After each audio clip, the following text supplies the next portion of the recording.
कुछ लोग good luck लेकर पैदा होते हैं और कुछ लोग अपनी कड़ी मेहनत से अपने बैड लक को भी गुड लक में चेंज करने का दम रखते हैं।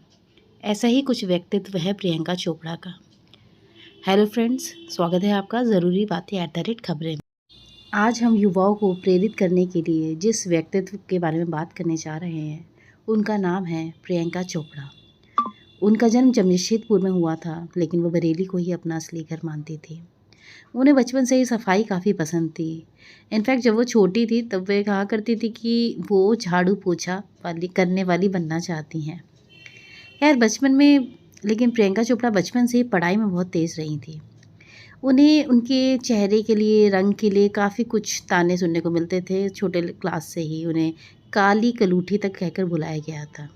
एक छोटे से बच्चे के साथ रेसिज्म हो, ये उसके मानसिक स्थिति बहुत ख़राब कर सकता है। लेकिन प्रियंका चोपड़ा पढ़ाई में बहुत ज़्यादा तेज़ थी। वो साइंस स्टूडेंट थी और इंजीनियर बनना चाहती थी। और अपने पापा मम्मी के अच्छे संस्कार ही थे उनके कि उन्होंने इन सब बातों को उतना सीरियसली नहीं लिया और जिसे दुनिया कमज़ोरी कहती थी उसे ही उसने अपनी ताकत बना डाला। भारत की ही बात नहीं कर रहे हैं हम। जब वह 13 साल की उम्र में अमेरिका चली गई थी और वहाँ अपने रिलेटिव्स के घर रहकर करीब 3 साल तक उन्होंने पढ़ाई की थी। वहाँ से परेशान होकर जब वह वापस, वहाँ भी सेम चीज़, रेसिज्म, भेदभाव, रंग का भेदभाव, जब ये सब ज़्यादा हुआ तो वह वापस इंडिया आ गई। तब उन्होंने आर्मी स्कूल बरेली से अपने 12th तक की पढ़ाई पूरी की। फिर वह मुंबई चली गई अपने आगे की साइंस की स्टडी पूरी करने। लेकिन इसी बीच वे मॉडलिंग भी कर रही थी, जिस कारण से उनका पढ़ाई को उन्हें हॉल्ट करना पड़ा।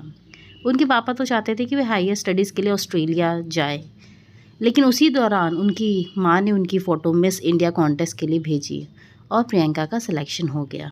प्रियंका चोपड़ा की माँ के इस कदम ने उनकी ज़िंदगी बदल दी। वह सिर्फ 17 साल की थी जब उन्होंने 2000 में ताज जीता था मिस वर्ल्ड का। और साथ ही साथ उन सभी नफ़रत करने वाले या आप क्रिटिक्स कह सकते हैं, उन सब का मुंह बंद कर दिया जिन्होंने उन्हें कभी चेहरे को लेकर या कलर को लेकर ताने कसे थे। बॉलीवुड में एक्टिंग करियर की बात करें तो ऐतराज़ मूवी में उनकी एक्टिंग को बहुत ही सराहा गया था। ये एक बड़ी बात इसलिए थी क्योंकि उनके अगेंस्ट में करीना कपूर थी, जिनकी एक्टिंग का लोहा खुद ही बॉलीवुड पहले ही मान चुका था। लेकिन उनके सामने ज़्यादा तारीफ प्रियंका चोपड़ा को मिलना, ये खुद में उनकी एक उपलब्धि मानी जाएगी। और जब उन्होंने फैशन मूवी किया तब तो समझिए कि उसके बाद उन्होंने कोई लुक बैक नहीं किया। अपने इस काम के लिए उन्हें नेशनल अवार्ड भी मिला। 2015 में प्रियंका चोपड़ा ने अमेरिका के टीवी सीरीज़ क्वांटिको से हॉलीवुड में कदम रखा और अमेरिकन नेटवर्क सीरीज़ में हेडलाइन करने वाली पहली साउथ एशियन महिला बनी। ये उपलब्धि बहुत ही बड़ी मानी जाएगी, क्योंकि दोस्तों इस समय इन्हें बॉलीवुड में काम मिलने से बहुत सारे प्रोड्यूसर पीछे हट रहे थे, क्योंकि एक गैंग बन चुका था इनके खिलाफ। क्योंकि ये डायरेक्टर प्रोड्यूसर की शर्तों को नहीं मानना चाहती थी, जो कि उनके वैल्यूज़ एथिक्स के अगेंस्ट थी। इसीलिए उन्होंने सोचा कि खाली बॉलीवुड ही ऐसा ज़रिया नहीं है जहाँ से वो अपने आप को प्रूव कर सकती हैं। हॉलीवुड में उन्होंने कदम रखा और सफलता भी उन्हें धीरे धीरे मिली। उन्होंने खाली अपने टैलेंट को ज़िंदा रखने के लिए एक न्यूज़पेपर के कॉलम को भी वो लिखती थी और कई प्रोडक्ट्स के ब्रांड एम्बेसडर भी बनी है।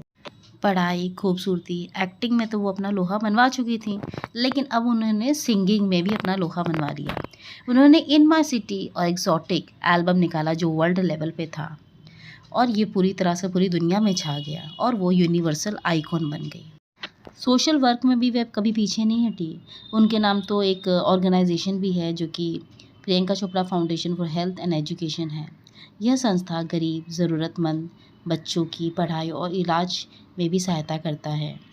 2010 में उन्होंने यूनिसेफ की गुडविल एम्बेसडर के रूप में भी काम संभाला।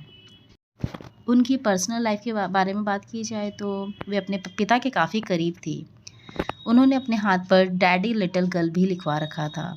ये टैटू उन्होंने अपने पिता की मौत से 1 साल पहले ही बनवाया था।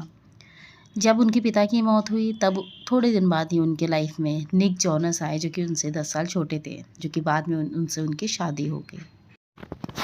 निक जॉनस ने एक बार अपने दिल की बात में ये बात कही थी कि एक इंटरव्यू में कि जब एक पति आगे बढ़ता है तो पत्नी उसका बैकबोन होती है। तो जब मेरी पत्नी आगे बढ़ रही है तो मैं उसका बैकबोन क्यों नहीं हो सकता हूँ। युवाओं के लिए प्रियंका चोपड़ा ने यह संदेश दिया है कि अपने लक्ष्य पर तब तक प्रहार करते रहो जब तक वह टूट ना जाए।